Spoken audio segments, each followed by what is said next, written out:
تفتیش ہوئی برتے خود عزیز مصر کی بیوی نے کہا کہ اس میں کوئی غلطی نہیں ہے، ما علمنا علیہ من سوء، ہم نے یوسف کے اندر کوئی کمی نہیں دیکھی، کوئی برائی نہیں دیکھی، الان حصحص الحق انا راودتہ، میں نے ہی ان کو ورغلایا تھا اور اب حق واضح ہو چکا ہے۔ یہ تھا 12ویں پارے کا خلاصہ۔ اللہ تبارک و تعالی ہمیں نیک عمل اور اچھی سمجھ کی توفیق عطا فرمائے۔ حضرات گرامی، بھی آپ نے قیام اللیل میں قرآن حکیم کا 12واں پارہ سماعت فرمائے۔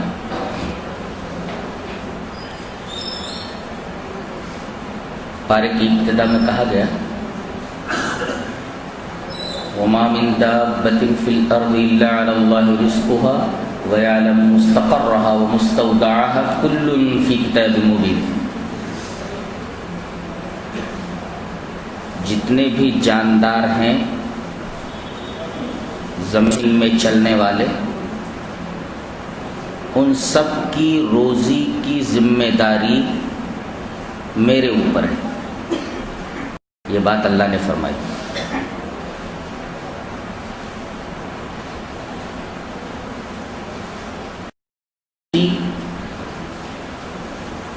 ہر جاندار کو اللہ کی طرف سے عطا ہوتی ہے۔ انسانوں کو یہ اختیار ہے کہ روزی چاہے حلال طریقے سے حاصل کریں یا حرام طریقے سے،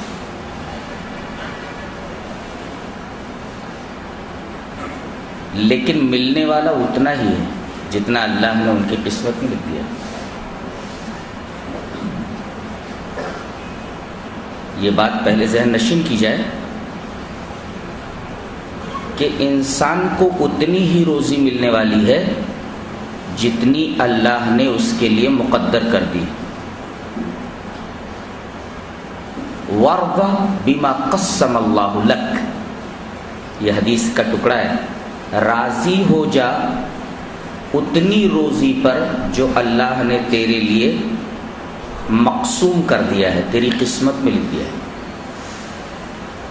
10 روپیہ اگر آپ کی قسمت میں لکھا ہوا ہے تو 10 ہی روپے آپ کو ملنے والا ہے۔ ہاں، اس 10 روپے کے حصول کے لیے طریقے 2 ہیں، چاہے اس 10 روپے کو حلال طریقے سے حاصل کر لو یا حرام طریقے سے، اس میں انسان کو اختیار دیا گیا ہے۔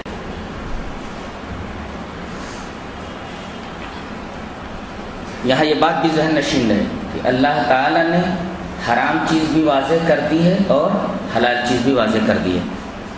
بخاری شریف کتاب الایمان کی روایت ہے حضرت نعمان بن بشیر سے کہ حلال واضح ہے، حرام واضح ہے، اور نبی کریم صلی اللہ علیہ وسلم کی بہت ساری احادیث اس مفہوم پر دلالت کرتی ہیں، اور قرآن حکیم کی بہت ساری آیتیں اس مفہوم کو واضح کرتی ہیں کہ اشیاء میں اصل اباحت ہے۔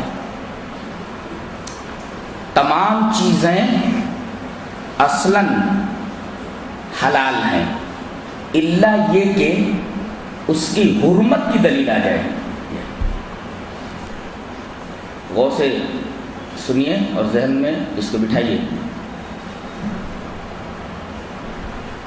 کہ اصلاً تمام چیزیں حلال ہیں الا یہ کہ اس کی حرمت کے اوپر کوئی دلیل آ جائے۔ چیز حلال ہی رہے گی جب تک کہ اس کی حرمت کی دلیل نہ مل جائے۔ بعض لوگوں کا یہ کہنا ہے کہ جس چیز میں نفع ہی نفع ہو وہ سودا جائز نہیں ہے۔ انہوں نے قرآن پڑھا ہی نہیں، حدیث پڑھی ہی نہیں، تو جو من میں آتا بولیں گے نا۔ میں ایک آیت کریمہ پڑھتا ہوں، ان اللہ اشتری من المؤمنین انفسهم واموالهم بان لهم الجنہ، بے شک اللہ تعالیٰ نے مومنوں کی جانوں کو خرید لیا ہے جنت کے بدلے۔ خریدار کون؟ اللہ۔ بیچنے والا کون؟ مومن۔ یہ جو سودا ہوا ہے اس میں نفع ہی نفع ہے کہ گھاٹا ہے؟ جی، دوسری چیز یہ ہے کہ اللہ تعالیٰ نے جس چیز کو حلال کر دیا ہے اس کی قیمت بھی حلال ہے، اور جس چیز کو حرام کر دیا ہے اس کی قیمت بھی حرام ہے۔ یہ نقطہ ملحوظ رکھا جائے۔ ایک ہے نفع ہی نفع کا ہونا، اور ایک ہے کہ میں اس چیز میں نفع ہی نفع دوں گا. دونوں میں زمین اور آسمان کا فرق ہے. یہی فرق عالم اور جاہل کرتا ہے.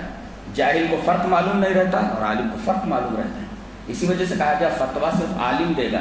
یہ قرآن حکیم کا بیان ہے. لَعَلِمَهُ الَّذِينَ يَسْتَنبِطُونَهُ مِنْهُمْ. جن کو استنباط کا طریقہ معلوم ہے فتویٰ وہ دیں گے. جہلا کو فتویٰ دینے کا حق نہیں. تو وَمَا مِن دَابَّةٍ فِي الْأَرْضِ إِلَّا عَلَى اللَّهِ رِزْقُهَا. زمین میں جتنے بھی جاندار ہیں سب کی روزی کی ذمہ داری اللہ کے اوپر ہے. اب آگے سوال کر سکتے ہیں کہ جب ہر جاندار کی روزی کی ذمہ داری اللہ کے اوپر ہے تو بہت سارے لوگ بھوکوں مر جاتے ہیں. اس سوال کا جواب کیا ہے؟ سوال سمجھ میں آیا کہ ہر جاندار کی روزی کی ذمہ داری جب اللہ کے اوپر ہے کہ روزی پہنچائے گا تو بہت سارے لوگ بھوک سے کیوں مر جاتے ہیں؟ جواب اس کا یہ ہے کہ روزی کی ذمہ داری اللہ نے اس وقت تک لے رکھی ہے جب تک کہ اس کی عمر پوری نہیں ہوتی. عمر پوری ہو گئی تو اسے مرنا ہی ہے. بہرحال اسے اس دنیا سے جانا ہے. اس کے بہت سارے اسباب ہو سکتے ہیں جیسے امراض ہیں, وبائیں ہیں اور خود بھوک ہے. روزی کی ذمہ داری اس وقت تک ہے جب تک کہ آدمی کی عمر ختم نہیں ہوتی. اب عمر اگر ختم ہو گئی تو اب اسے مرنا ہی ہے. اس کا سبب کوئی بھی ہو, چاہے بھوک ہو اور چاہے کوئی بیماری ہو اور چاہے کوئی بلا ہو. یہاں ایک اور نقطہ پیش نظر ہے. اللہ کو معلوم ہے کہ کون سا جاندار کہاں ہے. یہ اس کے کمال علم کی دلیل ہے. اور یہ جان کر کے کہ فلاں جاندار فلاں جگہ ہے وہاں تک روزی پہنچا دینا یہ اس کے کمال قدرت کی دلیل. وَمَا مِن دَابَّةٍ فِي الْأَرْضِ إِلَّا عَلَى اللَّهِ رِزْقُهَا. تو اس آیت کریمہ میں اللہ تبارک و تعالیٰ کے کمال علم اور کمال قدرت کی دلیل بتائی ہے. تمام جانداروں کے بارے میں یہ علم رکھنا کہ جاندار کہاں ہے یہ اس کے کمال علم کی دلیل ہے. اور یہ جان کر کے کہ فلاں جاندار فلاں جگہ ہے وہاں تک اس کی روزی پہنچا دینا یہ اس کے کمال قدرت کی دلیل ہے. تو اس آیت کریمہ میں اللہ تبارک و تعالیٰ کے کمال علم اور کمال قدرت کی دلیل بتائی گئی ہے.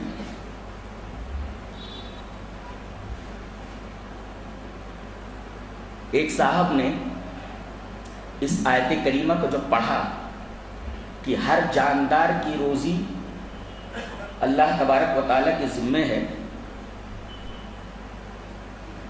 تو ایک جنگل سے گزر رہے تھے, دیکھا کہ کچھ کراہنے کی آواز آ رہی ہے. انہوں نے چاروں طرف دیکھا کہ یہ کراہنے کی آواز کہاں سے آ رہی ہے. آواز کی سمت معلوم ہوئی کہ آواز ادھر سے آ رہی ہے. گئے دیکھا تو ایک گہرا گڑھا ہے, اس کے اندر ایک اپاہج لومڑی پڑی ہوئی ہے. وہ بار بار کوشش کرتی ہے کہ گڑھے سے نکلے مگر تھوڑی دور جاتی ہے اور اپاہج ہونے کی وجہ سے باہر نہیں نکل پاتی, پھر گڑھے میں گر جاتی ہے. یہ بہت حیران ہے کہ یہاں تو دور دور تک کوئی آدمی نہیں, کوئی آدمزاد نہیں, دور دور تک آبادی نہیں. اللہ اس اپاہج لومڑی کو کیسے زندہ رکھے گا؟ آج میں دیکھتا ہوں وَمَا مِن دَابَّةٍ فِي الْأَرْضِ إِلَّا عَلَى اللَّهِ رِزْقُهَا کہ ہر جاندار کی روزی اللہ کے ذمے ہے. اس اپاہج لومڑی کو اس بے آب و گیا میدان میں اللہ روزی کیسے پہنچائے گا؟ ایک درخت کے اوپر بیٹھ گئے, 1 گھنٹہ ہوا, 2 گھنٹہ ہوا, 4 گھنٹہ ہوا, دیکھا کہ ایک 12 سنگھا بھاگتا ہوا آ رہا ہے, اس کے پیچھے ایک شیر ہے. اچانک بھاگتے ہوئے 12 سنگھے کی سینگ ایک جھاڑی میں پھنس گئی اور شیر نے اس کے اوپر حملہ کیا, اس کا خون پیا, اس کا گوشت کھایا جتنا اسے کھانا تھا. اس کے بعد غصے کے مارے اتنی زور سے جھٹکا دیا کہ وہ 12 سنگھا لڑھکتا ہوا اسی گڑھے میں جا گرا. سبحان اللہ. اب 1-2 مہینے کے کھانے کا انتظام اس اپاہج لومڑی کے لیے اللہ تبارک و تعالیٰ نے کر دیا ہے. وَمَا مِن دَابَّةٍ فِي الْأَرْضِ إِلَّا عَلَى اللَّهِ رِزْقُهَا. دنیا میں جتنے بھی جاندار ہیں ان کی روزی کی ذمہ داری اللہ تبارک و تعالیٰ نے اپنے اوپر لے رکھی. یہ تو روزی کا معاملہ ہے. اور وَيَعْلَمُ مُسْتَقَرَّهَا وَمُسْتَوْدَعَهَا, وہ ہر جاندار کے مستقر کو بھی جانتا ہے اور مستودع کو بھی جانتا ہے۔ مستقر کسے کہتے ہیں؟ جہاں انسان اپنی بیشتر زندگی گزارے اس کو اس کا مستقر کہتے ہیں، اور جہاں پر دفن کیا جائے اس کو مستودع کہتے ہیں۔ عارضی طور پر اگر کہیں رہے تو اس کو مستقر نہیں کہتے۔ جیسے کوئی کہیں 1 مہینے کے لیے آیا ہے یا 2 مہینے کے لیے آیا ہے، 4 مہینے کے لیے آیا ہے، تو یہ اس کا مستقر نہیں ہے۔ زندگی کا بیشتر حصہ جس آدمی نے جس مقام پر گزارا ہو اس مقام کو مستقر کہتے ہیں، اور جہاں پر دفن کیا جائے اس کو مستودع کہتے ہیں۔ اللہ تبارک و تعالیٰ نے فرمایا وَيَعْلَمُ مُسْتَقَرَّهَا وَمُسْتَوْدَعَهَا، اللہ اس کے مستقر کو بھی جانتا ہے کہ یہ زیادہ تر کس جگہ پر اپنی زندگی گزارے گا، اور اللہ کو یہ بھی معلوم ہے کہ یہ کس جگہ دفن ہوگا۔ اس زمین کے بارے میں بھی اللہ کو معلوم ہے کہ یہاں وہ دفن ہوگا۔ یہاں دیکھیے مدفن کو، قبر کو، نہ تو قبر یہاں کہا گیا کہ اللہ اس کی قبر کو جانتا ہے، نہ یہ کہا گیا کہ اس کے مدفن کو میں جانتا ہوں، دفن کی جگہ کو، بلکہ اس کے لیے لفظ لایا گیا مستودع، اور ودیت کہتے ہیں امانت کو۔ یہ میری چیز ہے، میں کہیں جا رہا ہوں، اب میں یہ چیز آپ کے حوالے کرتا ہوں، تو یہ کیا ہے؟ امانت ہے، اور جب میں مانگوں گا آپ کو وہ امانت واپس کرنی ہے۔ مستودع کا لفظ لا کر کے اللہ تبارک و تعالیٰ نے یہ بتایا ہے کہ انسان یہ نہ سمجھے کہ اسے زمین میں دفن کر دیا گیا تو وہ فنا ہو گیا، نہیں، اسے زمین میں امانت کے طور پر رکھ دیا گیا ہے۔ زمین امین ہے، اور اللہ تعالیٰ نے اس آدمی کو امانت بنا کر کے زمین کے حوالے کیا ہے۔ اب اللہ جب چاہے گا اس امانت کو زمین سے لے لے گا۔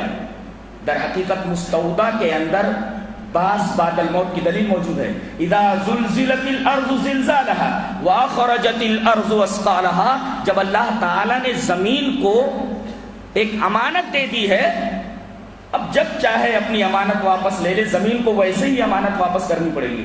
لہذا اللہ قیامت میں مانگے گا کہ میں نے جو امانت تیرے سپرد کیا تھا وہ امانتیں دے دے، تو واخرجت الارض اثقالها، تو زمین اپنے بوجھ کو باہر نکال دے گی، باہر نکال دے گی۔ تو مستودع لا کر کے بتایا گیا کہ انسان مرنے کے بعد دفن کر دیا جائے تو فنا نہیں ہوتا، بلکہ زمین کی امانت میں دے دیا جاتا ہے، اور اس کے بعد اللہ قیامت کے دن جب سور پھونکا جائے گا تو زمین وہ امانت واپس کر دے گی، اور سب اپنی اپنی قبروں سے کھڑے ہو کر کے میدان محشر کی طرف بھاگیں گے۔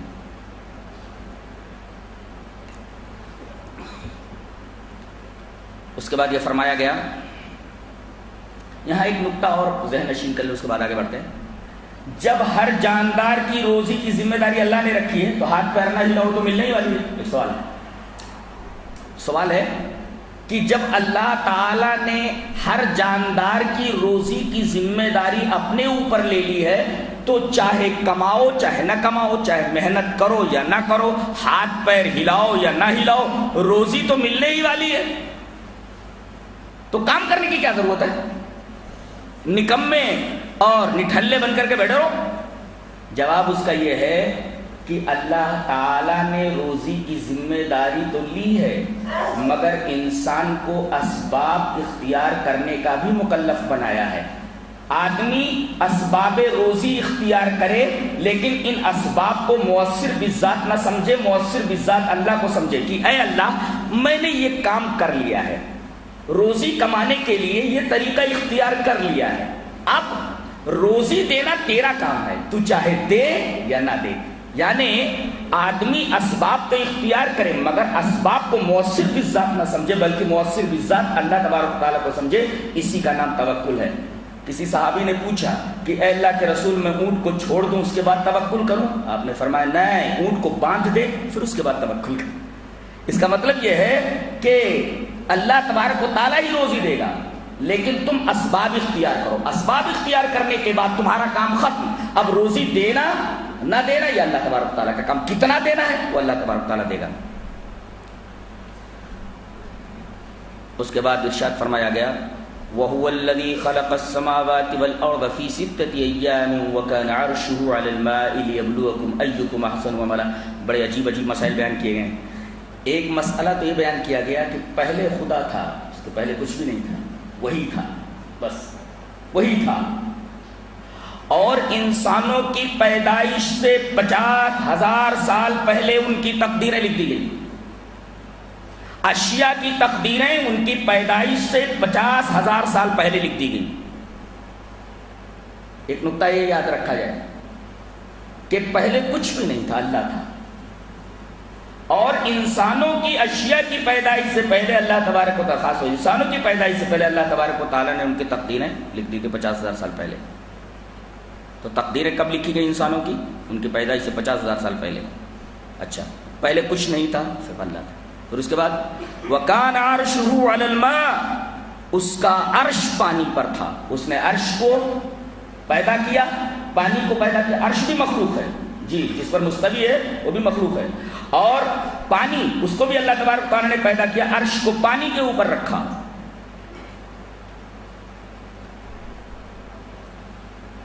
اور یہ بتایا گیا کہ ہم نے کائنات کو 6 دن میں پیدا کیا ہے. اب یہ دن، اس سے مراد کیا ہے؟ یہ ہمارا دن 12 گھنٹے والا، کہ صبح سورج نکلتا ہے شام میں ڈوب جاتا ہے تو ہم کہتے ہیں کہ یہ ایک دن ہے بظاہر سے. کیا یہ دن مراد ہے؟ ارے اس وقت تو یہ نظام شمسی تھا ہی نہیں.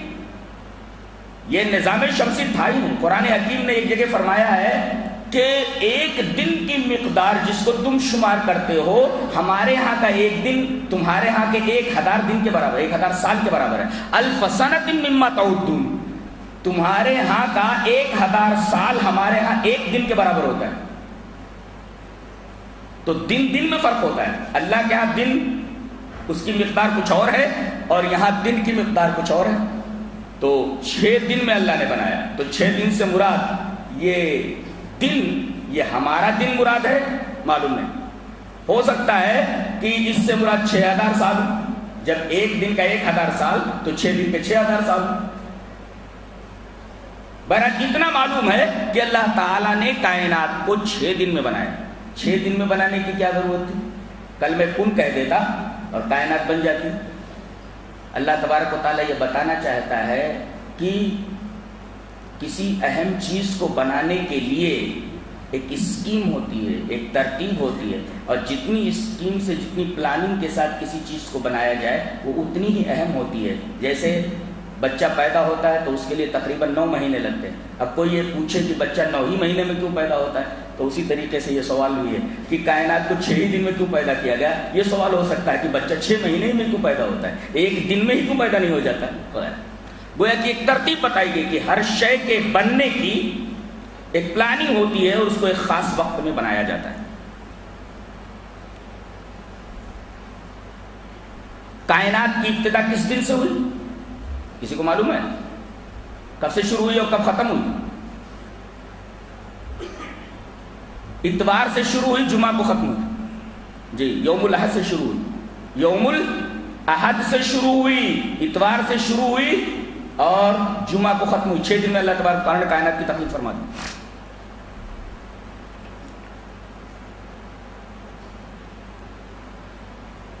اس کے بعد اللہ تبارک و تعالیٰ نے حضرت نوح علیہ السلام کا تذکرہ فرمایا ہے کہ نوح نے جب اپنی دعوت کو اپنی قوم کے سامنے رکھا تو انہوں نے سب سے پہلے یہ اعتراض کیا، ما نراک الا بشرا مثلنا، تم تو ہماری طرح ایک انسان دکھتے ہو. اس کا مطلب پہلے لوگ یہ کہتے تھے کہ یہ بشر ہے اس لیے نبی نہیں ہو سکتا، اور اب کیا کہتے ہیں؟ یہ نبی ہے بشر نہیں ہو سکتا. پہلے لوگ کیا بولتے تھے کہ یہ انسان ہے، انسان نبی کیسے ہو سکتا ہے؟ یہ اگر انسان ہے ہمارے جیسا تو پھر یہ نبی نہیں ہو سکتا. اور آج کیا بولتے ہیں؟ یہ نبی ہے اس وجہ سے انسان نہیں ہو سکتا. بظاہر دونوں باتوں میں کوئی فرق نہیں. اس کے بعد حضرت نوح علیہ السلام نے یہ فرمایا کہ ولا اقول لکم عندی خزائن اللہ ولا اعلم الغیب ولا اقول انی ملک، ایک مسلک کے پورے مسلک کی بنیاد 3 باتوں پر ہے۔ نبی کریم صلی اللہ علیہ وسلم مختار کل ہیں، نبی کریم صلی اللہ علیہ وسلم غیب کا علم رکھتے ہیں، نبی کریم صلی اللہ علیہ وسلم نور سے ہیں، انسان نہیں ہے۔ اللہ تبارک و تعالیٰ نے ایک آیت کے ابتدائی ٹکڑے ہی میں تینوں کا رد کر دیا ہے، فرمایا نوح آپ کہہ دو ولا اقول لکم عندی خزائن اللہ، میں نہیں کہتا کہ میرے پاس اللہ کے خزانے ہیں، میں مختار کل نہیں ہوں۔ ولا اقول ولا اعلم الغیب، اور میں غیب بھی نہیں جانتا، علم غیب کی نفی۔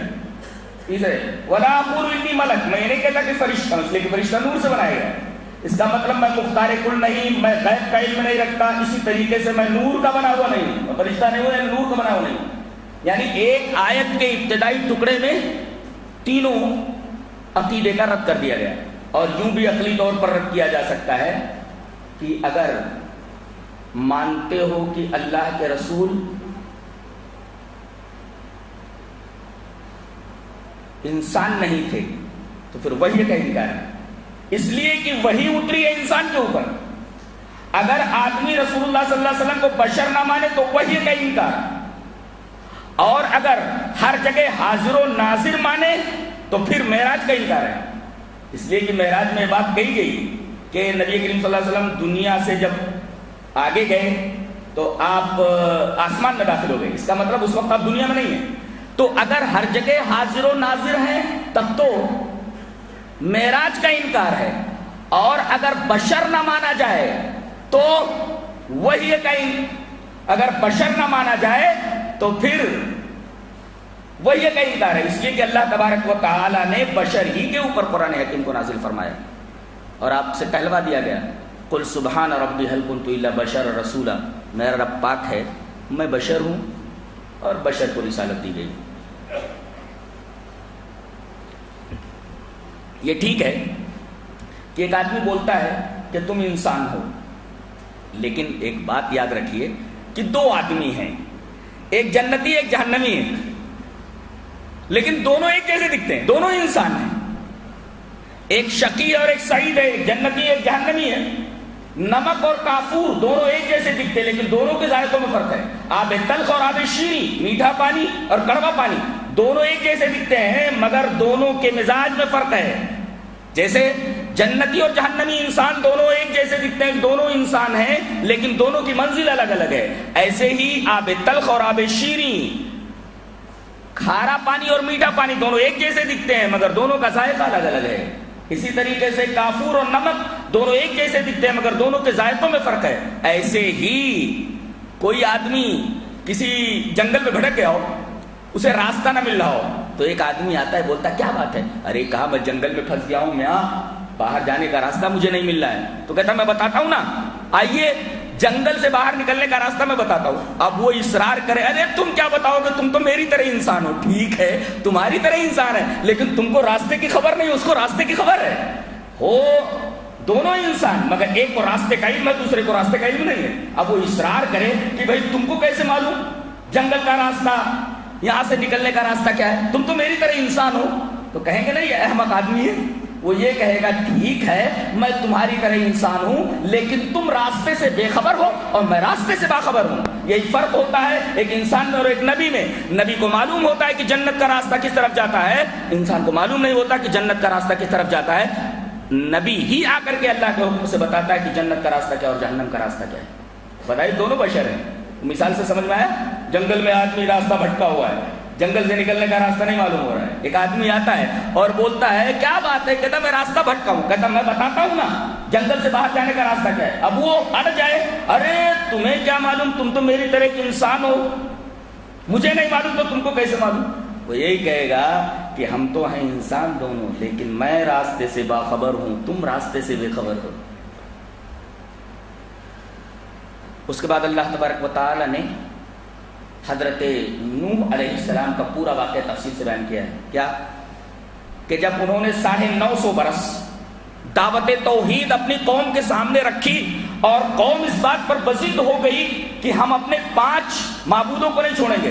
ولا تذرن ودا ولا سوا ولا یغوث ویعوق ونسرا، یہ 5 جو بت ہیں، 5 جو ہمارے معبود ہیں، ہم ان کو چھوڑنے والے نہیں. 950 برس تک کتنی پیڑھیاں گزر جائیں؟ آج 18 پیڑھیاں گزر جائیں. یہ نبی 950 برس تک لوگوں کو دعوت توحید دیتا رہا، وہ بھی رات کو رات نہیں، دن کو دن نہیں سمجھا. قال انی دعوت ربی قومی لیلا ونہارا، لیل اور نہار، رات اور دن.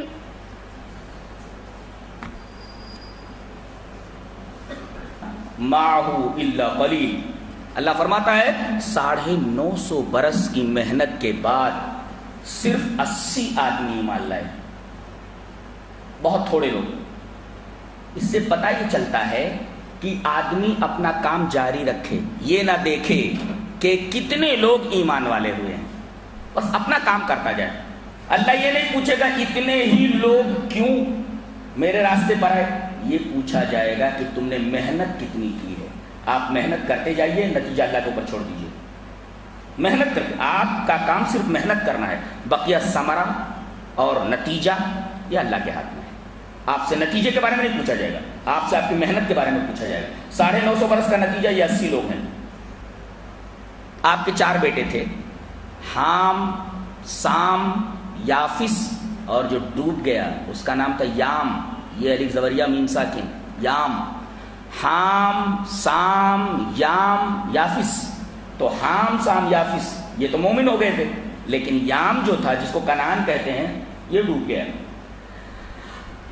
950 برس کی تبلیغ کے بعد جب لوگوں نے ایمان لانے سے انکار کر دیا تو انہوں نے بد دعا کی. اور بد دعا کتنی خطرناک ہے، اللہ اکبر. حضرت نوح نے کہا اے میرے رب لب لا تذر علی الارض من الکافرین دیارا، اے میرے رب کافروں کا ایک گھر بھی مت چھوڑو، سب کو تباہ کر دے. کیوں؟ آگے اس کی وجہ بتائی.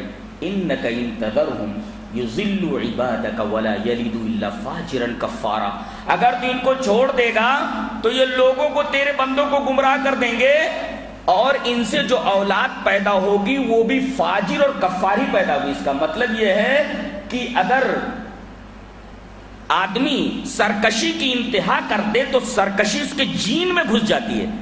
یہ ایک عجیب و غریب مسئلہ ہے. آدمی اگر سرکشی کی انتہا کر دے تو سرکشی اور نافرمانی اس کی جین میں داخل ہو جاتی ہے. بچے پیدا ہوں گے تو وہ بھی نافرمانی. یہ ایک عجیب و غریب مسئلہ ہے، سائیکولوجی کا عجیب و غریب مسئلہ ہے. بلکہ یہ مسئلہ بایولوجیکل ہو گیا ہے کہ جین میں منتقل ہو جاتی ہے نافرمانی.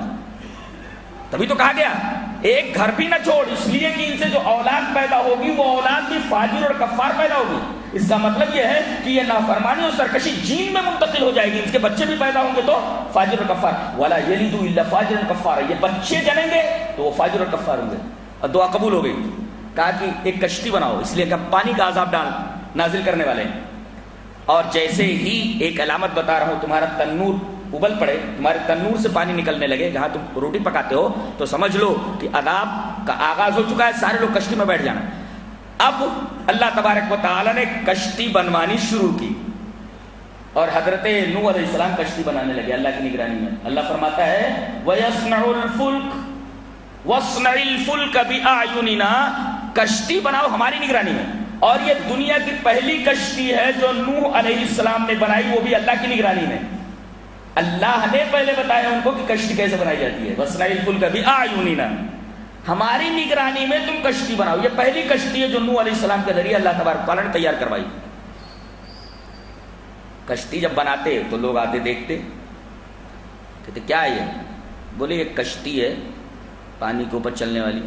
تو مذاق کرتے، بولتے وہ دیکھو نوح کو، آس پاس کہیں پانی ہے نہیں، ندی ہے نہیں، یہ ہوا میں کشتی چلائے گا، یہ ہوا میں کشتی چلائے گا. مذاق اڑاتے.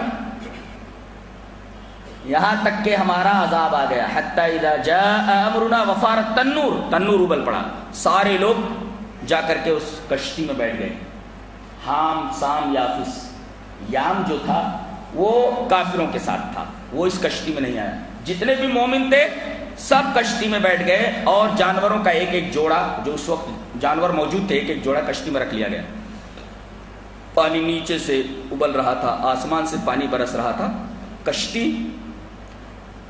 کچھ وقت کے بعد ایسی موجوں میں چل رہی تھی کہ وہ موجیں پہاڑوں کی طرح تھی. وہی تجری بھی فی موج کالجبال، یہ کشتی ایسی موجوں میں چل رہی تھی جو موج پہاڑوں کی طرح تھی. اب اندازہ لگائیے پانی کتنا شدید اور کتنا زبردست رہا ہوگا.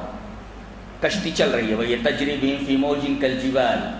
اتنے میں حضرت نوح نے دیکھا کہ سارے لوگ ڈوب رہے ہیں، مر رہے ہیں. انہیں ڈوبنے والوں میں ان کا بیٹا نظر آیا. پکارا وَنَادَىٰ نُوحٌ ابْنَهُ وَكَانَ فِي مَعْزِلٍ يَا بُنَيَّ ارْكَب مَّعَنَا وَلَا تَكُن مَّعَ الْكَافِرِينَ. حضرت نوح علیہ السلام نے دیکھا کہ وہ کچھ لوگ جو ڈوب رہے ہیں ان کے ساتھ ہے، وہ ابھر رہا ہے، اوپر آ رہا ہے.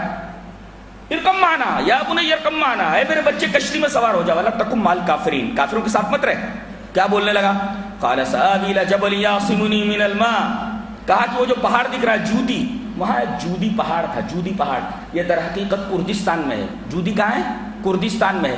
یہ کوہ ارارات کا ایک حصہ ہے جو آرمینیا سے لے کر کردستان تک پھیلا ہوا ہے. یہ جبل جودی یہ کوہستان ارارات کا ایک حصہ ہے جو آرمینیا سے کردستان تک پھیلا ہوا اور کردستان میں ہے.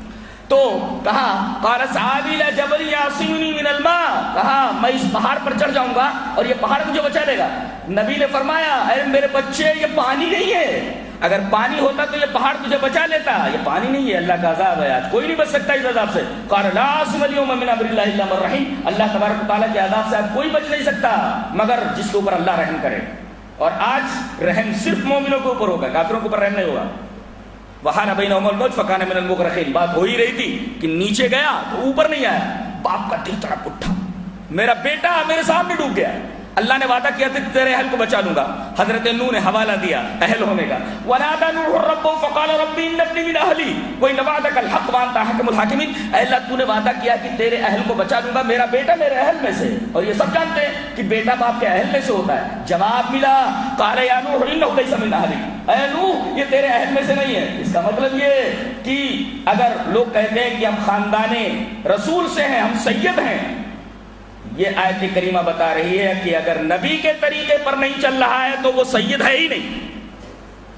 خاندان رسول سے اس کا نام کاٹ دیا گیا ہے. جیسے یہاں اس نافرمان بیٹے کا نام کاٹ دیا گیا خاندان نبوت سے. انہوں نے کہا میرا اہل ہے، اللہ فرما رہے تیرا اہل نہیں ہے. یعنی جو میرا اہل ہے وہ تیرا اہل نہیں، جو میرا نافرمان ہے وہ تیرا اہل ہو ہی نہیں سکتا. اور اللہ تبارک و تعالی نے ڈانٹا فلا تسألنی ما لیس لک بہ علم انی اعظک ان تکون من الجاہلین. ڈانٹ اللہ پر اس پیغمبر کو جو 950 برس تک اللہ تبارک و تعالی کی توحید لوگوں کے سامنے دن و رات پیش کرتا رہا، ایک ریکویسٹ قبول نہیں ہوئی. یہ عبرت ہے ان لوگوں کے لیے جو یہ عقیدہ بنائے بیٹھے ہیں کہ چاہے ہمارے پاس عمل صالح ہو یا نہ ہو، عقیدہ خالص ہو یا نہ ہو، کوئی بابا مجھے جنت میں لے کر چلا جائے گا. ارے جب نبی کی نسبی قرابت بیٹے کے کام نہیں آئی، معاملہ ہے دور ہی ہے، دور کیا جائے.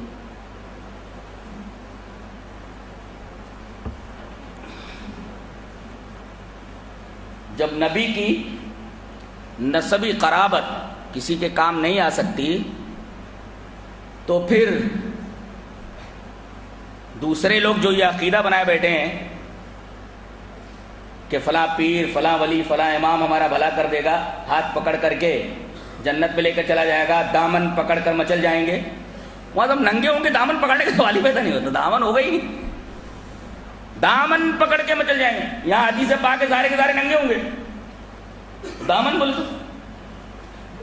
تو اگر آدمی کے پاس اعتقاد خالص نہ ہو، عمل صالح نہ ہو، تو کوئی بھی آدمی اس کو جہنم سے نہیں بچا سکتا، جنت میں داخل نہیں کر سکتا.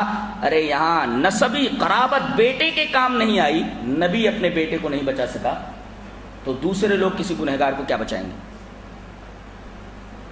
اللہ تبارک و تعالی نے نوح علیہ السلام کا یہ پورا واقعہ بیان کرنے کے بعد فرمایا تلک من انباء الغیب نوحیہا الیک، کہ ہمارے حبیب یہ غیب کی خبریں ہیں، ہم آپ کو وحی کے ذریعے بتا رہے ہیں. ما كنت تعلم انت ولا قومك من قبل هذا، اس سے پہلے نہ تو آپ کو معلوم تھا یہ واقعہ نہ آپ کی قوم کو. علم غیب کا کھلا ہوا رد موجود ہے. اور لوگ کہتے ہیں کہ نبی کریم صلی اللہ علیہ وسلم عالم الغیب تھے. صاف کہہ دیا گیا ما كنت تعلم انت ولا قومك من قبل هذا، اس سے پہلے نہ تو آپ کو اس واقعے کا علم تھا نہ آپ کی قوم کو. اس کا مطلب نبی کو اتنا ہی علم ہوتا ہے جتنا اللہ تبارک و تعالیٰ بتا دے، بقیہ اس کو غیب کا علم نہیں ہوتا. یہ آیت کریمہ نبی کریم صلی اللہ علیہ وسلم کے علم غیب کلی کی بالکل نفی کرتی ہے. اس کے بعد حضرت ابراہیم علیہ السلام کا قصہ ہے. حضرت ابراہیم علیہ السلام 100 سال کے ہیں اور آپ کی بیوی سارہ 90 سال کی ہیں، 10 سال چھوٹی ہیں. حضرت ابراہیم علیہ السلام 100 سال کے، آپ کی بیوی بڑی سارہ 90 سال کی ہیں، اولاد نہیں ہے. اور دونوں کی جوانی کا موسم گزر چکا ہے. ایک 100 سال کا عورت 90 سال کی، وہ بوڑھے یہ بڑھیا. لوط علیہ السلام ان کے بھتیجے ہیں. یہ شہر سدوم کی طرف بھیجے گئے تھے. وہاں لوگ سوڈومی میں مبتلا تھے، ہومو سیکسولیٹی میں. مرد مرد کے پاس جاتا تھا، عورت کے پاس نہیں. اللہ تبارک تعالیٰ نے کہا یہ قوم وہ قوم ہے، اس سے پہلے یہ گناہ کسی نے نہیں کیا، اس سے پہلے یہ گناہ کوئی جانتا بھی نہیں تھا. یہ قوم لوط نے اس کا آغاز کیا. جیسے بت پرستی کا آغاز قوم نوح نے کیا، ایسے ہی سوڈومی کا آغاز انہوں نے کیا، قوم لوط نے. اللہ تبارک تعالیٰ نے کہا چونکہ یہ الٹا کام کر رہے ہیں لہذا ان کی بستی کو الٹ دیا جائے. فرشتوں کو بھیجا گیا. تو پہلے فرشتے لوط علیہ السلام کے پاس نہیں گئے، شہر سدوم نہیں گئے، بلکہ یہاں آئے، فلسطین آئے، حضرت ابراہیم علیہ السلام کے پاس. دیکھیے اللہ تبارک تعالیٰ واقعہ بیان کر رہا ہے.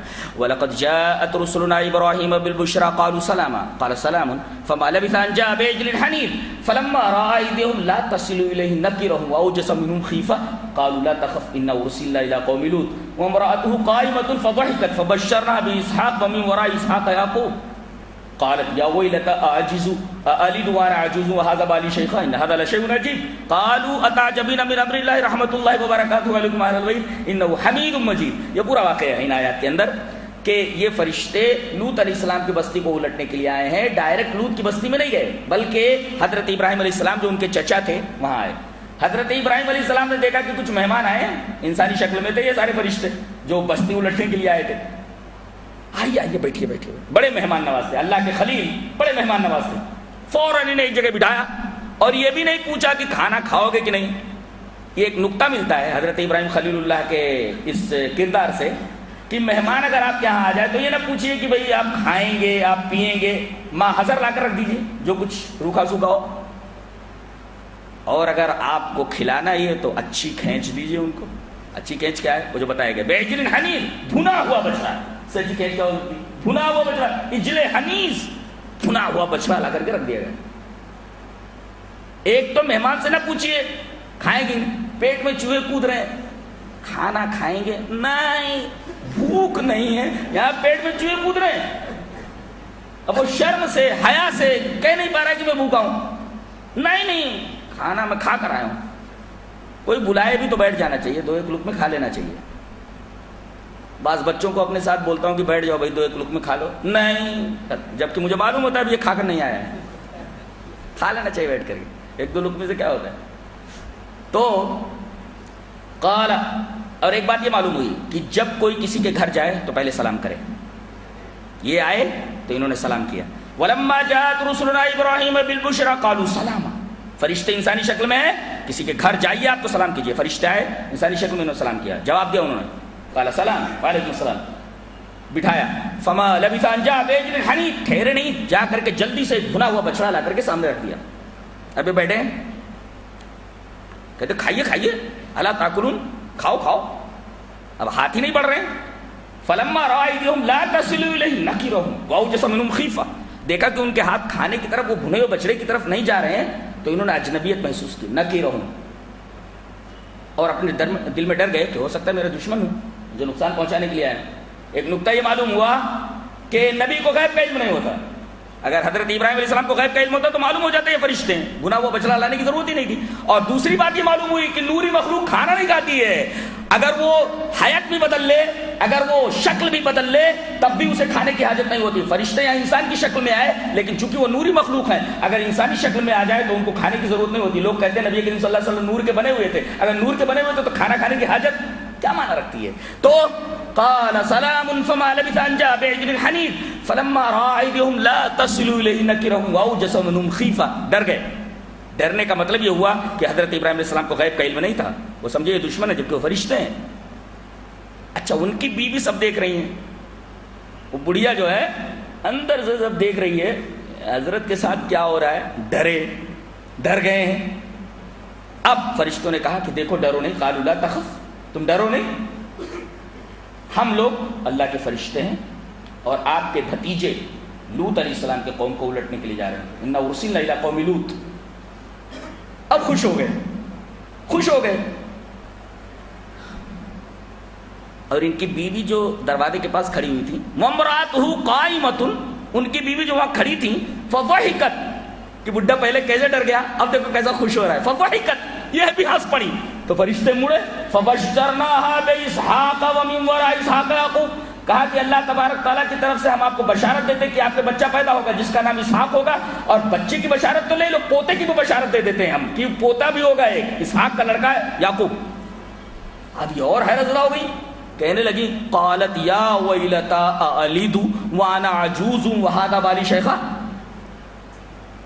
یہ حیرت کی بات ہے، مجھے بچہ ہوگا جبکہ میں بڑھیا ہو گئی اور میرے یہ شوہر بڈھے ہیں. قالت یا ویلتا الید وانا عجوز، عجوز من بڑھیا، وہذا بالی شیخا، بال مانے شوہر، شیخ مانے بڈھا، تو وہذا بالی شیخا، میرے یہ شوہر بوڑھے، میں بھی بوڑھی ہو گئی، میرا شوہر بھی بوڑھا، دونوں جوان نہیں ہے، جوانی کا موسم گزر گیا، اب اس موسم میں بڑھاپے میں اولاد کیسے ہوگی؟ تو فرشتوں نے کہا یہ ہم نہیں کہہ رہے، یہ اللہ تعالیٰ کی طرف سے بشارت ہے. قالوا وتعجبین من امر اللہ، اللہ کے حکم سے آپ کو تعجب ہے؟ اللہ کا حکم ہے، وہ چاہے تو بڑھاپے میں بھی اولاد دے سکتا ہے، اس میں آپ کو کیا تعجب ہے؟ اس کے بعد جب حضرت ابراہیم علیہ السلام کو معلوم ہوا کہ اللہ کے فرشتے ہیں تو لگے جھگڑنے، یجادلنا فی قوم لوط، وہ جھگڑنے لگے. اور اللہ تعالیٰ کہتا ہے کہ فرشتوں سے نہیں مجھ سے جھگڑ رہے تھے وہ.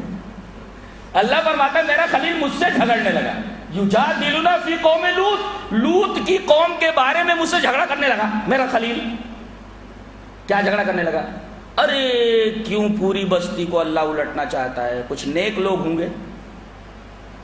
تو کہا گیا فرشتوں سے ان سے پوچھو، ان سے کہہ دو اس میں کتنے لوگ ہیں؟ کہا ایک تو ہوگا. بولے ایک بھی نہیں ہے، ایک بھی اچھا آدمی نہیں ہے. اس سے یہ نقطہ ملا کہ قوم اگر انفرادی گناہ میں مبتلا ہے، چند ہی لوگ گنہگار ہیں، تو قوم کو سنبھلنے کا موقع دیا جاتا ہے، اور اگر وہی گناہ اجتماعی ہو جائے تو پھر اس قوم کو عذاب الہی سے کوئی نہیں بچا سکتا. قوم لوط میں ایک بھی آدمی اچھا نہیں رہ گیا تھا، اللہ تبارک و تعالیٰ نے پوری بستی کو الٹنے کا فیصلہ فرما لیا. اور اللہ تعالیٰ نے تعریف کی ان کی، خامخواہ میرا خلیل مجھ سے جھگڑ رہا ہے. ان ابراہیم لحلیم اواہ منیب، بہت زیادہ آہ کرنے والے، بہت زیادہ رونے والے، اور بہت زیادہ لوگوں سے محبت کرنے والے، انسانیت سے محبت کرنے والے. یہ تو نافرمانوں کے بارے میں بھی ایسے ہم سے جھگڑیں گے، لیکن ہم جو فیصلہ کر چکے ہیں اس فیصلے کے اندر میرا خلیل بھی ٹانگ نہیں اڑا سکتا. اللہ نے فرما دیا کہ یہ ایسا معاملہ، ایسا فیصلہ ہے کہ اس میں تمہاری سفارش بھی نہیں چلے گی. پتہ یہ چلا کہ جب اللہ کسی معاملے کا فیصلہ کر لے تو کائنات کا بڑے سے بڑا بلکہ مقرب بارگاہ الہی اللہ کے فیصلے کو ٹال نہیں سکتا، وہ ہو کر رہتا ہے. فرشتے آئے، اب دیکھا کہ خوبصورت لونڈے ہیں، خوبصورت لونڈوں کی شکل میں گئے تھے، اچھے لڑکے تھے، قوم ان کے پیچھے دوڑی، اچھے لڑکے مل گئے بولے.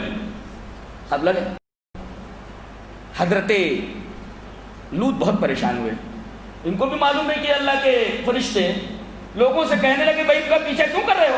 کہا نکالو نکالو تمہارے جو مہمان ہیں، باہر نکالو ان کو. حضرت لوط علیہ السلام بے کسی بے چارگی کے عالم میں دروازے کے پاس کھڑے ہوئے کہا الیس منکم رجل رشید، کیا تم میں ایک بھی اچھا آدمی نہیں ہے؟ یہ میرے مہمان ہیں، ہؤلاء ضیفی فلا تخزونی فی ضیفی، میرے مہمانوں کے بارے میں مجھے رسوا مت کرو. یہ کیا کر رہے ہو تم لوگ؟ الیس منکم رجل رشید، کیا تم میں ایک بھی اچھا آدمی نہیں ہے؟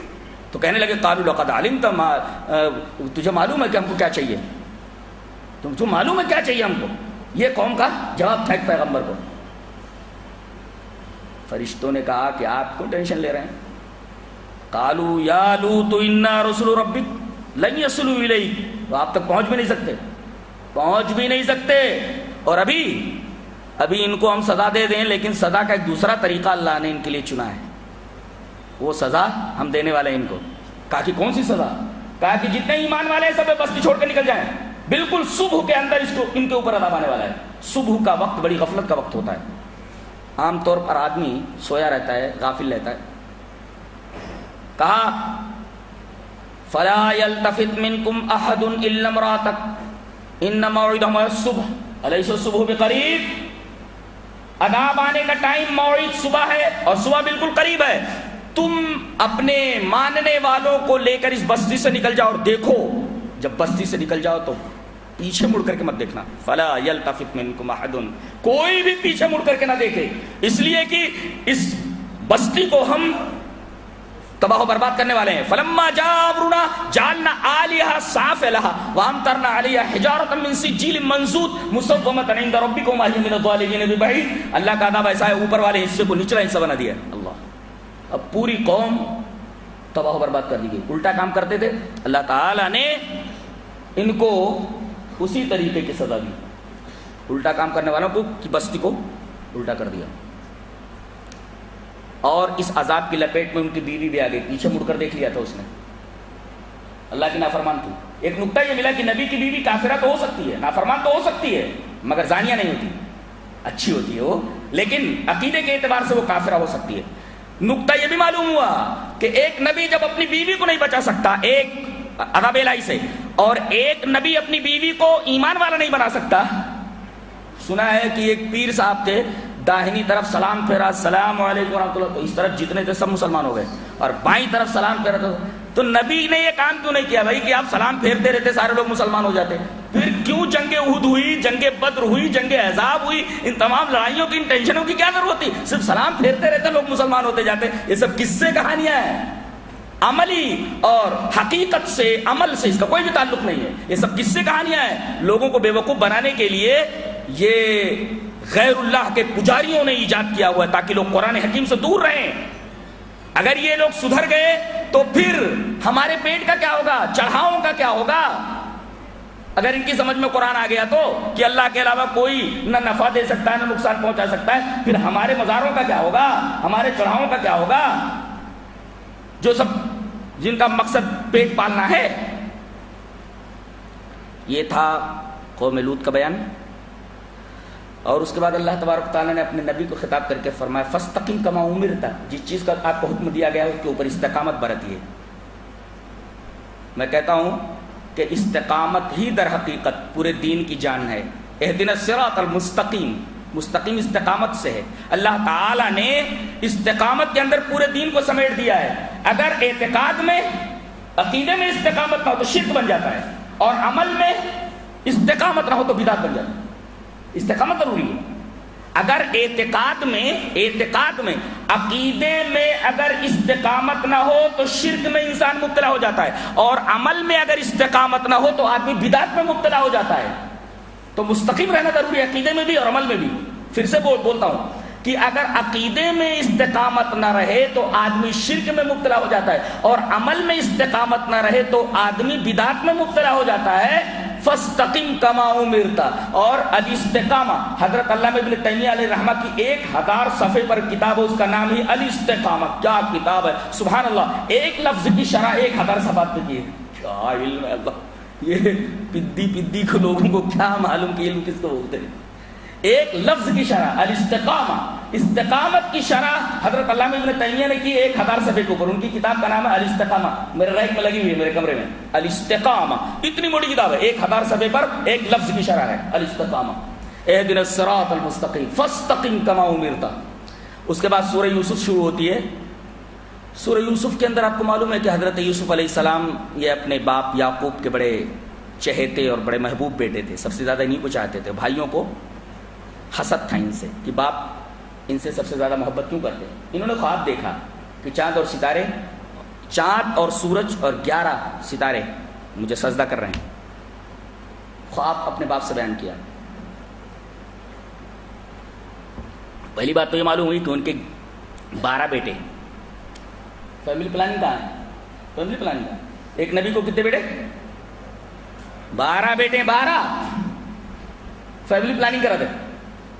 اور جب انہوں نے خواب بیان کیا کہ ایسا ایسا میں نے خواب میں دیکھا ہے، تو حضرت یعقوب نے بڑی پیاری بات کی، قال یا بنی لا تقصص رؤیا، اے میرے بچے اپنے خواب کو بیان مت کرنا۔ نکتہ یہ ملا کہ چھوٹوں کو بڑوں کی کبھی نہ بھی سننے کی عادت ڈالنی چاہیے، چھوٹوں کو بڑوں کی نہ سننے کی بھی عادت ڈالنی چاہیے۔ کبھی بڑے بول دیتے یہ کام نہیں کرنا ہے، چلو بعد میں، یہ کام ابھی نہیں، تو چھوٹوں کو بڑوں کی نہ بھی سننے کی عادت ڈالنی چاہیے۔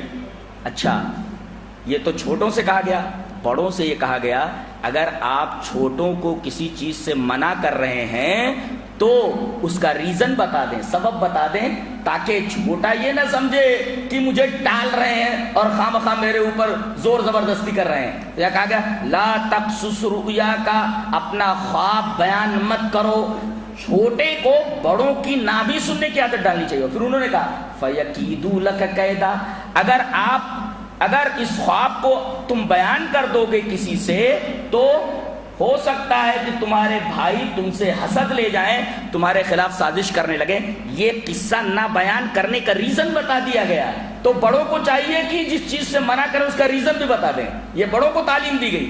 اور حضرت یوسف علیہ السلام کا دل ان کے بھائیوں کے تئیں خراب نہ ہو، حضرت یعقوب علیہ السلام نے سارا معاملہ شیطان کے اوپر ڈال دیا۔ ان الشیطان للانسان عدو مبین، دو آدمیوں کے درمیان جو جھگڑے لگانے والا ہے وہ شیطان ہے، تاکہ حضرت یوسف علیہ السلام کا دل ان کے بھائیوں کے تئیں خراب نہ ہو۔ اس کے بعد آپ کو معلوم ہے کہ کس طریقے سے ایک میٹنگ ہوئی بھائیوں کی، 3 مشورے آئے۔ یوسف علیہ السلام کو قتل کر دو، اقتلوا یوسف، اور ایک مشورہ یہ آیا ان کو وَطْرَحُوا أَرْضًا، کسی زمین میں لے جا کر کے ڈال دو جہاں پر پانی نہ ملے، جہاں پر کھانا نہ ملے، مر جائے گا۔ تو بڑا جو تھا ان میں یہودا، اس نے یہ کہا لا تقتلوا یوسف، یوسف کو قتل مت کرو، کسی ایسی سرزمین میں بھی ڈالو، ایسی جگہ ڈال دو کہ جہاں کچھ بچنے کا امکان ہو۔ القوہ فی غیابۃ الجب یلتقطہ بعض السیارہ، اسے کسی کنویں کے اندر ڈال دو جو کسی راستے کے اوپر ہو، کوئی قافلہ آئے گا لے کر چلا جائے گا۔ دیکھو 2 مشورے جو آئے اس میں بچنے کے امکانات نہیں تھے۔ پہلے مشورے میں تو بچنے کا امکان ہی تھا، اقتلوا یوسف، یوسف کو قتل کر دو، بچنے کا امکان ہی نہیں ہے۔ ان کو کسی ایسی سرزمین میں ڈال دو جو بے آب و گیا ہو، وہاں بچنے کے امکانات تو ہیں لیکن بہت کم۔ اور تیسرے کسی ایسے کنویں میں ڈال دو کہ کوئی قافلہ گزرے اور لے کر چلا جائے، بچنے کے مکمل امکانات۔ اس مشورے کے اوپر عمل ہوا۔ بھائی آئے اور کہا کہ ہمارے ساتھ بھیج دیجیے بھائی کو تاکہ ہمارے ساتھ کھیلے کھائے۔ ارسلہ معنا قد یرتب ویلا، اس کا مطلب ہے کھیل کود جائز ہے مگر حدود شرعیہ کی پابندی کرتے ہوئے۔ جی ہر کھیل جس میں حدود شرعیہ کی پابندی ہو، ویسے بعض کھیلوں کے بارے میں ڈائریکٹ کہہ دیا گیا یہ حرام، جیسے شطرنج کھیلنا، نرد کہتے ہیں بیک گیمن، انگریزی میں اس کو بیک گیمن بولتے ہیں، چیس اور بیک گیمن، نرد اور چیس یہ کھیل حرام قرار دیے گئے ہیں۔ اور ہر وہ کھیل جس سے نمازوں کے اوپر اور کسی شریعت کے کسی آئین اور اصول کے اوپر اثر پڑے تو وہ کھیل ناجائز ہے، لیکن حدود شریعہ کی پابندی کرتے ہوئے کھیل جائز ہے۔ ارسلوا معنا قد یرتب ویلا، بھائی کو ہمارے ساتھ بھیج دیجیے تاکہ ہمارے ساتھ کھیلے، یعنی کھیلنا جائز اگر حدود شریعہ کے تحت کھیل ہو تو۔ اچھا پہلے تو آپ نے پس و پیش کیا، میں ڈرتا ہوں کہیں بھیڑیا نہ کھا جائے، تم لوگ اس کو اکیلا چھوڑ دو۔ کہا کہ ہم اتنے طاقتور پوری جماعت ہم ہیں، بھلا ہماری موجودگی میں بھیڑیا کیسے کھا سکتا ہے؟ بہرحال حضرت یعقوب علیہ السلام نے ان کے ساتھ کر دیا، لے گئے اور ان کو اٹھا کر کے کنویں میں ڈال دیا، ان کو ننگا کر دیا، وہ کپڑے اتار لیے اور ایک بھیڑ ذبح کر کے اس کے خون میں اس کو لت پت کر کے شام میں روتے ہوئے آئے۔ وَجَاءُوا أَبَاهُمْ عِشَاءً يَبْكُونَ، شام میں روتے ہوئے آئے۔ ایک سوال یہ دن ہی میں کیوں نہیں آ گئے، شام میں کیوں آئے اور وہ بھی روتے ہوئے؟ اس وجہ سے تاکہ جھوٹ بولے تو اندھیرے میں پہچان نہ سکیں ان کے باپ کے جھوٹ بولنا۔ اس کا مطلب the face is index of mind, چہرہ اندروں کا آئینہ دار ہوتا ہے، آدمی جب جھوٹ بولنے لگتا ہے تو پتہ چل جاتا ہے جھوٹ بول رہا ہے۔ تو یہ لوگ اندھیرے میں آئے تاکہ جھوٹ بولے تو کم سے کم حضرت یعقوب پہچان نہ سکیں۔ اور روتے ہوئے کیوں آئے؟ رونے کی بھی وجہ تھی کہ جب رونے لگیں گے تو ہمیں روتا دیکھ کر کے باپ کا جو غم ہے، صدمہ ہے، وہ صدمہ تھوڑا کم ہو جائے گا۔ اب ایک آدمی کو یہ بتایا جائے کہ تیرا باپ مر گیا ہے یا تیری والدہ کا انتقال ہو گیا اور یہ بھی بھوں بھوں رونے لگے تو وہ تھوڑا صدمہ تو ہوگا، لیکن وہ دیکھے گا سارے لوگ رو رہے ہیں تو اس کا غم ذرا ہلکا ہو جائے گا. تو ایک تو یہ شام میں آئے تاکہ ان کا جھوٹ نہ پکڑا جائے، دوسرے روتے ہوئے آئے تاکہ صدمہ گہرا نہ ہو باپ کو. اور کہنے لگے کہ ہم وہ گئے دوڑنے کے لیے، ریس لگانے کے لیے، اور اپنے سامان کے پاس یوسف کو بٹھا دیا، بھیڑیا آیا کھا گیا. یہ دیکھیے وجاؤ علی قمیصی بدم کذب، قمیص لائے جھوٹے خون کے اندر. ایک نقطہ یہاں یہ بتایا گیا کہ قتل ایک ایسا جرم ہے دنیا کا تمام جرموں سے الگ ہے یہ، کہ قاتل کتنی ہی احتیاط کیوں نہ برتے، قتل کرنے والا، مرڈر کرنے والا، وہاں کوئی نہ کوئی کلو، کوئی نہ کوئی ایسا سوراخ چھوڑ جاتا ہے کہ سی آئی ڈی وہاں تک پہنچ جاتی ہے. یہ طریقہ ہے، تفتیش کرنے والے مفتشین اس کلو کو پکڑ کر کے قاتل تک پہنچ جاتے ہیں. یہ ویسا ایسا جرم ہے کہ قاتل کتنا ہی احتیاط کیوں نہ برتے، کوئی نہ کوئی کلو، کوئی نہ کوئی سوراخ چھوڑ جاتا ہے، جس سوراخ کی تفتیش کرتے ہوئے، جس سوراخ کو کام میں لاتے ہوئے آدمی یا مفتش، تفتیش کرنے والا قاتل تک پہنچ جائے گا. انہوں نے بڑی احتیاط کی تھی، خون آلود تو کر دیا کپڑا مگر پھاڑا نہیں. یہ غلطی ہو گئی، اس لیے کہ بھیڑیا اگر کھاتا تو کپڑا پھٹا ہوا ہوتا. یہ کلو مل گیا. حضرت یعقوب علیہ السلام نے کہا قال بل سولت لكم انفسكم امرا، سمجھ گئے کہ یہ لوگ میرے بچے کے ساتھ کچھ کر کے آئے ہیں، جھوٹ بول رہے ہیں. قال بل سولت لكم انفسكم امرا فصبر جمیل، صبر جمیل. اس کے بعد بکتے بکاتے مصر پہنچے، عزیز مصر نے خریدا، اس کی بیوی نے آپ کو ورغلایا اور کئی دروازوں کے اندر بلایا، اور کئی دروازوں کے اندر بلانے کے بعد بیوی نے ان کو گناہ پر آمادہ کرنا چاہیے. انہوں نے کہا قال معاذ اللہ انہ ربی احسن مثوایا، اس نے مجھے اتنا اچھا مقام دیا ہے، اچھی جگہ لا کر ٹھہرایا، میں بکتا بکاتا یہاں پہنچا اور میں یہ کام نہیں کر سکتا. اور یہ بھاگنے لگے، دروازے کھلتے گئے. اس سے ایک نقطہ یہ ملا کہ آپ اپنے حصے کا کام کیجئے، باقی اب بچانا یہ اللہ کا کام ہے. گناہوں سے بچانا الگ. آج لوگ یہ کہتے ہیں ارے آبے کا آبا بگڑا ہوا ہے، ہم اکیلا چنا کیا باہر پھوڑ سکتا ہے، سارے لوگ بگڑے ہوئے ہیں، ہم ہی اچھے بن کر کے کیا کریں گے. نہیں، وہاں پورا کا پورا معاشرہ بگڑا ہوا. اگر برائی سے حضرت یوسف علیہ السلام بھاگے تو اللہ تبارک و تعالیٰ نے ان کے لیے راستہ کھول دیا. تم گناہ سے بچنے کے لیے دوڑے نا، اب دروازہ کھولنا اللہ کا کام ہے، بچانا اللہ تبارک و تعالیٰ کا کام ہے. یوسف کا طریقہ تو اختیار کرو، گناہوں سے بچانا یہ اللہ تبارک و تعالیٰ کا کام، گناہ سے بچا دیا. آخری دروازے پر پہنچے تو اس کا شوہر موجود عزیز مصر تھا. فوراً دیکھو، چونکہ یہ محبت نہیں تھی، ہوس تھی، فوراً کہنے لگی اس آدمی کی سزا کیا ہو جو تیری بیوی کو ریپ کرنے کے در پہ تھا اور تیری بیوی کے اوپر دست درازی کرنے والا. اب حضرت یوسف پریشان ہے، یہ کیا ہو گیا، یہ کیسی بات کر رہی ہے. اس کے بعد اسی کے قوم میں سے ایک آدمی نے، ایک شاہد نے یہ فیصلہ کیا کہ گنہگار کون ہے ایک طریقے سے معلوم کیا جا سکتا ہے. اگر قمیص آگے سے پھٹی ہے تو حضرت یوسف گنہگار ہیں، قمیص پیٹھ سے پھٹی ہے یہ عورت گنہگار ہے. اس لیے کہ اگر دست درازی کر رہے ہوں بچنے کے لیے تو سامنے سے کرتا پھٹنا چاہیے، تب مرد گنہگار ہے، اور پیچھے سے اگر پھٹا اس کا مطلب عورت گنہگار. دیکھا گیا فلما راى قمیصه قد من دبر، دیکھا گیا قمیص پیچھے سے پھٹی تھی. قال انه من كيدكن ان كيدكن عظيم، عورتوں کا مکر ایسے ہی ہوتا ہے، ان کا مکر بہت ہی عظیم ہوتا ہے، بہت بڑا ہوتا ہے. اور کہا یوسف عارفا هذا، اے یوسف اعراض کرو، یہ بات کسی سے کہنا میں نہ مت مگر ہوا.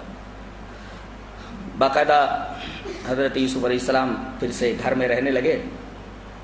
اب یہ بات لیک ہو کر کے پورے شہر میں پہنچ گئی اور مصر کی عورتوں نے ایک پروپیگنڈا کر دیا کہ ارے ادیب مصر کی بیوی، اتنے بڑے پوسٹ پر رہنے والا آدمی، اس کی بیوی کا یال اپنے غلام کو چاہتی. اس نے بلایا سب کو، جن جن عورتوں کے بارے میں معلوم ہوا کہ میرے بارے میں ایسی ایسی بات کرتی ہیں، بلایا سب کو، گاؤں تکیے دے دیے، چھری دے دی، پھل کھانے کے لیے دے دیا. اس کے بعد کہا آ جائیے. نکلے تو اتنے حسین تھے وہ کہ ان کی حسین صورت دیکھ کر کے انہوں نے بجائے پھل کاٹنے کے اپنی انگلیاں کاٹ لی. ابھی تو ایک پیچھے لگی تھی، ساری عورتیں ان کے پیچھے لگ گئیں. حضرت یوسف علیہ السلام نے دعا کی، قال رب السجن احب الی مما یدعوننی الیہ، اے اللہ مجھے قید خانہ پسند ہے اس سے زیادہ پسند ہے جس کی طرف یہ بلا رہی ہیں. اس کا مطلب یہ وہ بلا رہی تھی، ابھی بہت ساری عورتیں بلانے لگی.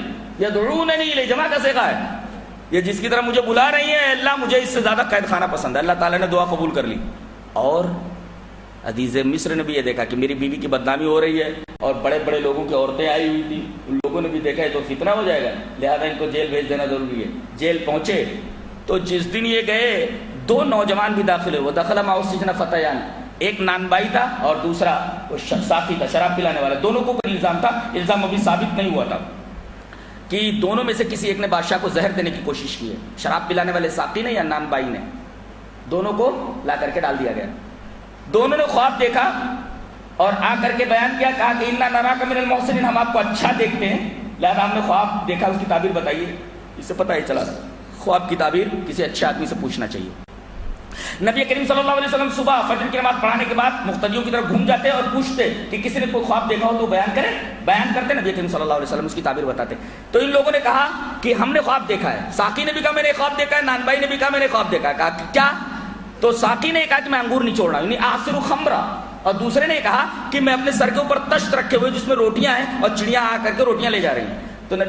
تو نبی نے یہ کہا، حضرت یوسف نے، تم لوگ ٹھہرو، کھانا آنے دو۔ اس کا مطلب قیدیوں کو کھانا دینے کا جیل کے اندر رواج پہلے ہی تھا، کھانا آنے دو، تب تک میں ایک بات کہتا ہوں تم لوگوں سے، اس کے بعد خواب کی تعبیر بتاتا ہوں۔ اس کا مطلب یہ ہوا کہ کوئی بھی موقع ملے، چاہے وہ جیل ہو، چاہے شادی کا موقع ہو، چاہے مرنی کا موقع ہو، چاہے کسی بھی کوئی بھی موقع ہو، موقع مل جائے تو دعوت توحید پیش کر دو۔ جیل میں بھی دعوت توحید پیش کرو، یعنی مومن جہاں بھی رہے، کسی کی موت میں جائے، موت میں وہاں بھی اگر موقع دیکھے تو دعوت توحید پیش کر دے، اسلام کو پیش کر دے۔ خوشی میں جائے، شادی میں شریک ہو، موقع ملے تو وہاں پیش کر دے، جیل میں جائے وہاں بھی پیش کر دے۔ اب یہ حضرت یوسف علیہ السلام نے کہا جب تک کھانا آتا ہے تب تک میں اور دعوت توحید پیش کر دوں۔ ارباب یا صاحب السجن، اے میرے قید کے دوستو، اے میرے جیل کے ساتھیوں۔ اس کا مطلب یہ ہے کہ دائی جب مخاطب کرے تو مدعو کو پیار سے مخاطب کرے، یا ڈائریکٹ لٹ مار دے تو یہ کافر ہے، یہ فاسق ہے۔ اصل میں معاملہ یہ ہے کہ ایسے لوگوں نے قرآن کو پڑھا نہیں، جاہل ہیں لوگ، جاہل ہیں، اب جہالت کی وجہ سے یہ ساری حرکتیں کر رہے لوگ۔ یا صاحب السجن، اے میرے قید کے دوستوں، یہ کون؟ حضرت یوسف علیہ السلام کے پیغمبر کہہ رہا ہے، کس سے؟ وہ کافروں سے، وہ جو 2 لڑکے پیار سے سمجھ رہے۔ ارباب متفرقون خیر ام اللہ الواحد القہار، ایک رب بہتر یا کئی؟ ظاہر ہے کوئی پاگل یہ نہیں کہہ سکتا کہ بہت سارے معبود بہتر ہے، ایک ہی کو بولے گا۔ اور اس کے بعد پھر خواب کی تعبیر بتائی۔ خواب کی تعبیر کیا بتائی؟